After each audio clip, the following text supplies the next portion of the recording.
नमस्कार, बहुत स्वागत है आपका। आपके साथ मैं हूं ज्योत्सना पाटनी। अब से आधे घंटे बाद संसद का बजट सत्र शुरू हो रहा है, जिसकी शुरुआत राष्ट्रपति रामनाथ कोविंद के अभिभाषण से होगी। अब से थोड़ी देर में प्रधानमंत्री नरेंद्र मोदी संसद भवन पहुंचेंगे। किसान आंदोलन के दौरान हिंसा और बवाल के बीच संसद का बजट सत्र हंगामेदार रहने के आसार हैं, क्योंकि कांग्रेस समेत 18 विपक्षी दलों ने राष्ट्रपति के अभिभाषण के बहिष्कार का फैसला किया है। Congress, NCP, DMK, Trinamool Congress, Samajwadi party, CPM समेत कई पार्टियों ने साझा बयान जारी करके कहा है कि किसानों की मांगों पर सरकार का रुख अड़ियल है, जिसके विरोध में विपक्षी दल राष्ट्रपति के अभिभाषण का बॉयकॉट करेंगे। आपको बता दें कि आज अभिभाषण के बाद 2020-21 का आर्थिक सर्वे पेश होगा, जबकि 1 फरवरी को निर्मला सीतारमण आम बजट प्रस्तुत करेंगी। तो कुल 19 विपक्षी दल ऐसे हैं जिन्होंने अभिभाषण का बहिष्कार करने की बात कही है। तो अब से कुछ ही देर बाद बजट सत्र शुरू होगा। 19 विपक्षी दलों ने राष्ट्रपति के अभिभाषण को बहिष्कार करने का फैसला लिया है।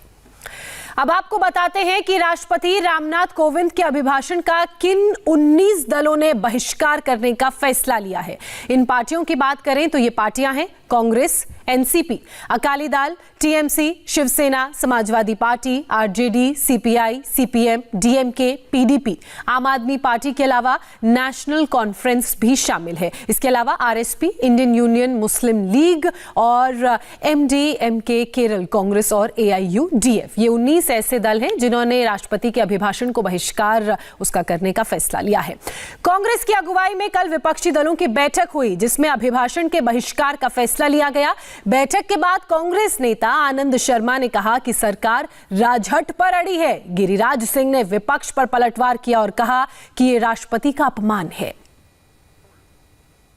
सरकार राजहट पर कायम है और प्रजातंत्र के अंदर जनता की बात सुनी जानी चाहिए।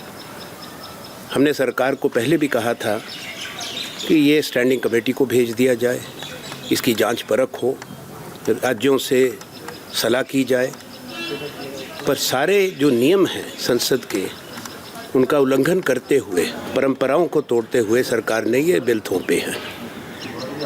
सरकार के इस रवैये को देखते हुए विपक्षी दलों के पास अब कोई उपाय नहीं, कोई दूसरा रास्ता नहीं कि अपना विरोध प्रकट करते हुए और किसानों के साथ एकजुटता व्यक्त करते हुए हम इस बायकॉट करें। एक संदेश है। तमाम विपक्षी पार्टियों ने ऐलान किया है कि वो राष्ट्रपति के अभिभाषण का बहिष्कार करेंगे। आपका क्या कहना है इस मामले में? लोकतंत्र की गरिमा को तार-तार कर रहे हैं। संसदीय व्यवस्था में राष्ट्रपति की अपनी एक गरिमा है और राष्ट्रपति के अभिभाषण का बहिष्कार करना यानी राष्ट्रपति का अपमान। सरकार बार बार कह रही है कि राष्ट्रपति के अभिभाषण को राजनीति से ऊपर रखा जाए, लेकिन कांग्रेस किसान कानून को लेकर अभिभाषण का बहिष्कार करने पर अड़ी है।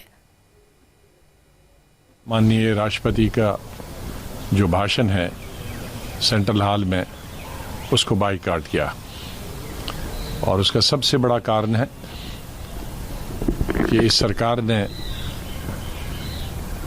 पिछले 2 महीने से ज्यादा जिस तरह से किसानों की एजिटेशन और किसानों की जो मांगें थी,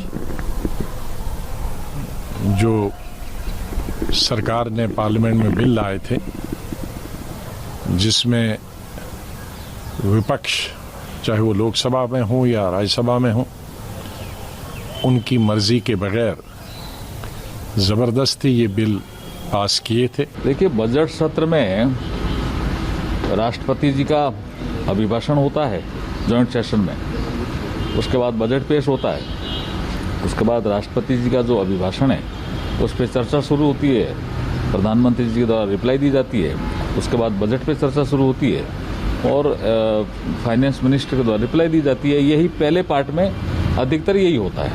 सर, लेकिन अपोजिशन इसका बाइकआउट कर रहा है, क्या लगता है कि ये गलत है? देखिए, राष्ट्रपति जी का जो अभिभाषण का विषय है ये नॉन पॉलिटिकल होता है, तो इसमें सम्मिलित होना चाहिए और ये दुर्भाग्यपूर्ण है कि वो इसका बहिष्कार कर रहे हैं।